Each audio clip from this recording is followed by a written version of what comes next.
Hello and welcome to the weekend edition. I'm Dr. Kingori. The guest on our show tonight is the Kenya Films Classification Board CEO, Dr. Ezekiel Mutua. But before we get to that part of the show, the NYS series is still ongoing. And one Kenyan actually arrived at the conclusion that according to the figure spent on meat, each NYS recruit eats 1.5 cows per day.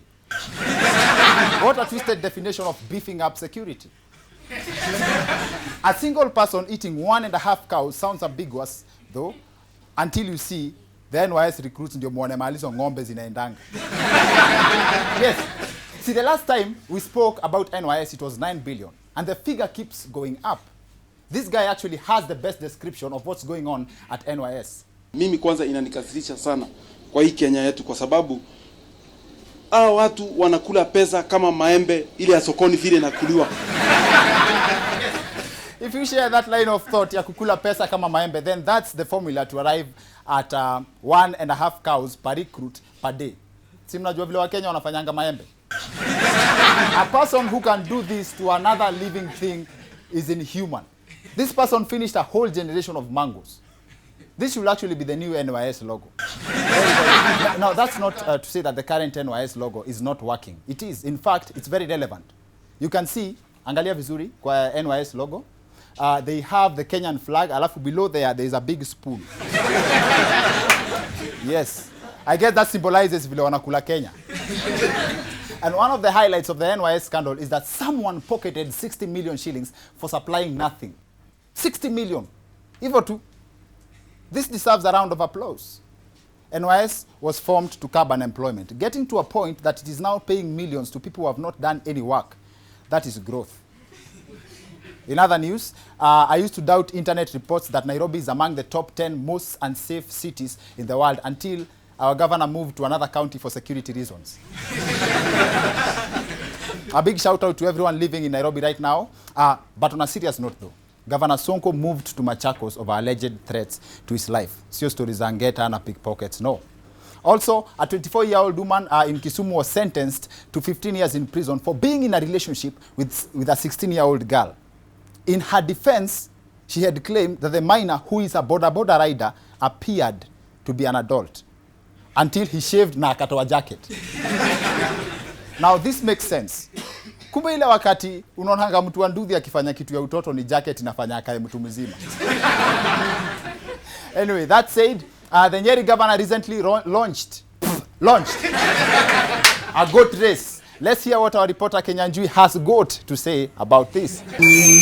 This past week, the Nyeri County Governor launched the inaugural goat race in the region, ama ukipenda Nyeri Goat Talent, or Nyamathon/Mutuathon in layman's language. Several goats participated in the race, but as predicted, the winner was Hussein Goat. He was awarded a goat medal. The losers were slaughtered afterwards to celebrate the winner's achievements. Guesswork research has established that the relationship between goats and sports sio madoadoa peke yake. The sports michezo pia, since we have also stumbled upon goats playing football. This comes in as an important revelation to meat sweethearts that some of the hamburgers, meat pies, and hot dogs are probably made from goat athletes and footballers. Stride it out. Yeah, good work, mate. Goat racing is not unique to Nyeri though. Several other parts of the world value the sport. However, it does not have that much support from human beings who love meat, sababu kufanyisha buzi hiyo tizi yote ndio hufanya nyama kuwa gumu, thereby kufanya watu wakule polepole haswa kwa hoteli. In fact, duru za guesswork zimetuarifu kuwa buzi ambayo imeshiriki riadha hainaga supu. Plus, this also sets a bad example to children who may find it okay to play with food. Representing the guesswork fraternity on the Wicked Edition, guess who? Who else but the one and only Kenya.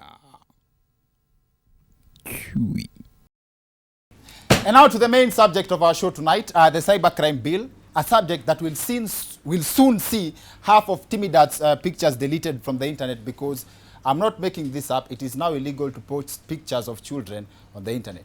Naked pictures of children. Now, this bill I've seen has been the subject of serious tension among the stakeholders, especially this past week. I'm a YouTuber, I'm a vlogger. Let me show you guys. You can download and see the whole experience. Mr. Chairman has an interview at KTN and says this guy came to our office and ambushed a cleaner. My goodness gracious. Am I mad? Basically, Tiandela just accused the guy who bans fake news of spreading fake news. It was even more dramatic, but it was dramatic than that, but at least I got to learn something from this bit. Very happy to see Christian because Christian, please, Xtian. Okay, let me refer to him as Dela. The anger Christian exhibiting, he can show it in court. It's Xtian, please. Now, moral of the story, Xtian Dela loves his ex. So don't joke with an ex. Xtian takes them seriously. The issue here was the cybercrime bill, which has since been signed into law. Unfortunately, most Kenyans don't understand what this is all about. The most people know about cybercrime is just that, committing crime in a cyber. Learning story. Huyu jamaa alifanya hii effort yote ndio aibe simu. Ona vile anacheza innocent. Halafu ilimsumbua before aifikie.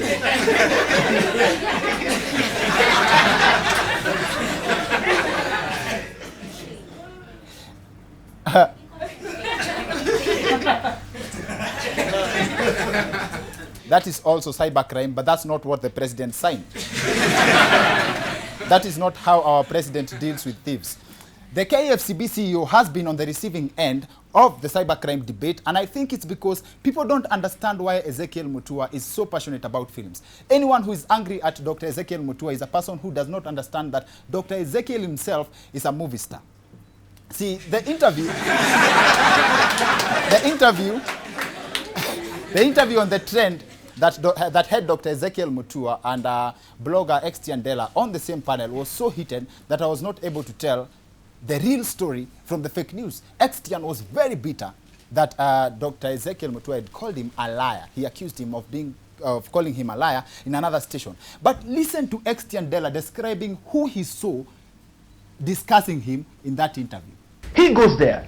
I see a well-structured man seated there, well-dressed, well-suited. He looks very respectable with a curved, slim mustache.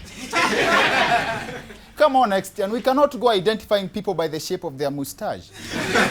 The person you're describing could be anyone. It could be this guy. Come to think of it. It could even be this other guy, or better yet, it could be this guy.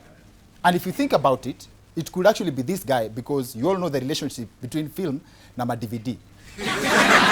Now, this is not the first time this country is having the debate on cybercrimes bill. Nope. Several previous attempts have been to impose, several attempts before to impose some control on social media users were met with accusations that the government was out to limit free speech. Then until Wazir Benson Chacha happened. See, it was until our MPs fell victim to cyberbullying that they decided to do something about it, which brings me to a very important point. Most Kenyan leaders will never solve anything unless it affects them directly. For example, do you remember when Waheshimiwa had issues with the mandazis in parliament? And the mandazis, you think they were cooked 2 weeks ago?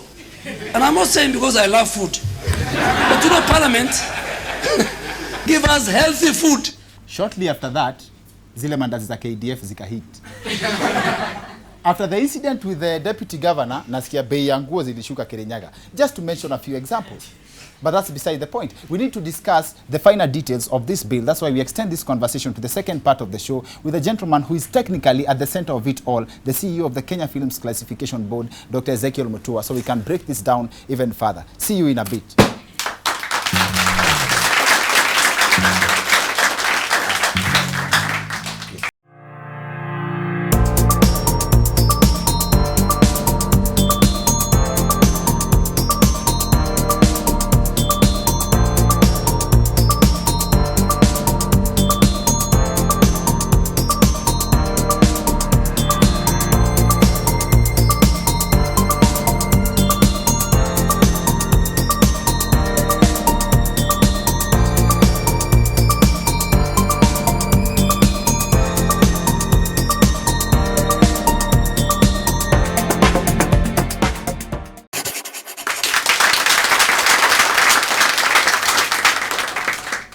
Welcome back to the Weekend Edition. I'm Dr. Kingori. The subject of our show tonight is the cybercrime bill, and our guest is none other than the Kenya Films Classification Board CEO, Dr. Ezekiel Mutua, here to comment again on the same. Karibu sana. Thank you, Dr. Kingori. Karibu sana. Yeah. On the cybercrimes bill. Yes. Clarifications. This, how much does a film license cost? A film license costs about 12,000 to go and film. Depending on whether it is a feature, short story, documentary, there are different categories, drama and so on. The film licensing regime in Kenya is the cheapest in the region. As a matter of fact, some of the movies that we allow here in Kenya cannot even be allowed in our neighborhood, in our neighboring countries. And some of the movies that we don't allow in Kenya are allowed in the other countries. Well, at least not in the neighborhood. You see, charity begins at home. We do a lot of business with Uganda and Tanzania. Our biggest trading partner as a country is Uganda. So really, when I see people telling me, you can't compare with Tanzania, Uganda and Tanzania in terms of film, but those are our biggest trading partners, not US. Okay. And then our cultures are more homogeneous and related to, you know, Tanzania and Uganda, our neighbors here. We welcomed Diamond, is it Diamond? Diamond, the guy who sings. The like guy a hero. who sings. The Kwangwaru. You know, he produced a song Kwangwaru. Did you guys hear Kwangwaru? Wewe ulitoa wapi Have you Kwangwaru? seen that Kwangwaru? Wewe ulitoka wapi na Kwangwaru? You know those kind of songs, Magufuli yako na shida sana nazo. Diamond songs, I think, out of 5, 2 or so will be banned in Tanzania. But here we don't have issues. We don't ban. As a matter of fact, the movie that we banned, one, was out of 500 movies that we have licensed. So look at that percentage. One movie out of 500. I've not watched the movie myself, but you should not watch. You are not. But you have watched it. Yeah, because I'm the regulator. I have to watch. I have the privilege. Because with the territory that I'm the regulator, I was sworn into that office to watch. I watch movies, all kinds. You are sworn in to watch Rafiki. I watch horror. I watch even violent movies. I watch all manner of movies, so that I determine for you. Because in the wisdom of the government, I don't want to say lack thereof, because it's a wisdom. In the wisdom of the government, they needed a sober, educated, mature person, regulator, who can watch movies on behalf of the country, and then say this one is suitable for general exhibition. GE. I'm wondering, bado vile umeokoka after watching all that you've watched. Because greater is he who is in me and the one in the world. But if the movies don't affect you, why will they affect us? But ulifanya hiyo kitu uliona kwa Rafiki. You see, I do it in context. In South Africa, we visited South Africa actually to go and exchange. We have an exchange program with our counterpart in South Africa. And by the way, our counterpart in South Africa, they are called Films and Publications Board. They also edit the magazines. Unaona hizi nzuku na vitu vingine tunawekanga katikati ikiwa na nudity. Our board in our counterpart mahali ziko. Hii kazi nimesomea bwana Dr. Kingori. Umesomea mahali zimewekwa hiyo. Nilikuwa hii nyumba hii. Nilifanya hapa 9 years. I remember. Nilikuwa Secretary General of KUJ 5 years. Nilikuwa Director of Information and Public Communication for the Republic of Kenya 5 years. Nikawa the highest job group in public service. Hiyo ni 5 times. Acha tuhesabu. Hiyo ni nimesoma. Ngoja. My first degree, my masters, my PhD in communication. Chief, I'm the best the country has. The best. Put your experience of the word experience in that statement. There's an issue that goes round kila time. Actually, you trended the other week over what do we call it? Naked things. You don't want to see new even naked wires. I had to cover my phone. Yeah, I was told, I saw Palva alisema it would be difficult for electricians to touch naked wires. You know, people make fun of very serious issues. As we are government, we serve you. Then you try and trivialize and make them. Unaona hata hizo vitu umeleta ukianza. Bala ya kwanza kipindi na mambo serious. In journalism ya when a dog bites a man, it's not news. But when a man bites a dog. I'm not a journalist. Oh, you're not a... What are you? I'm not a journalist. Oh, you are in that... Oh, I'm not a journalist. I'm not a journalist. Yeah, but you know this is... Yes. Okay, yes. So now ulikuwa hapo kwa dog eats the man. Dog bites the man. Yes. Dog bite man. Yes. Stories that dog bite man, they are nonsensical. They add no value to development of the country. Because you are looking for what is controversial, sensational, bizarre. And most of the time we concentrate on that. And while I agree, you know, sometimes we need to have fun. But life is not just about comedy. Development also is important. The reason why we have all the challenges, including corruption, is because we don't take moral issues seriously. Sawa. About the cybercrime bill Yes, now, yes. someone asked a very interesting question that why ban a movie like Rafiki? It's called Rafiki, right? Yes. Why ban a movie like that? Then they will go watch that in another movie. And by the way, can I clarify? Yes. I am not the custodian of the cybercrime bill. It is under the Ministry of Communications. I understand. But we have related mandates. The law that I champion or that I enforce is called Films and Stage Plays Act. Yes. But most of the elements there actually are also covered in the cybercrime bill. Yes. So let me answer your question. Yes. We do not just ban. Like I've told you, statistics show, and you can come to the office and see, out of 500 movies, we ban 1 or 2.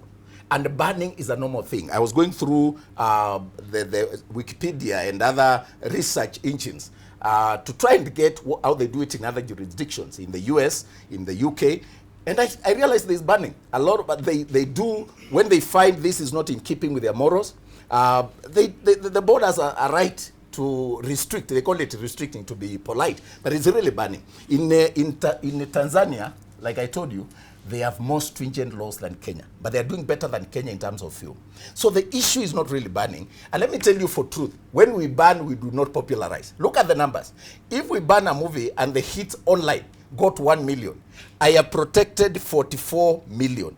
So my constituency is not the perverts who want to watch when I ban. Si hata niliona vile ulianza kipindi. Unajua mimi nilikuwa natarajia uanze weke hiyo sheria inasema hivi. Wewe unapenda ukatuni tu na comedy.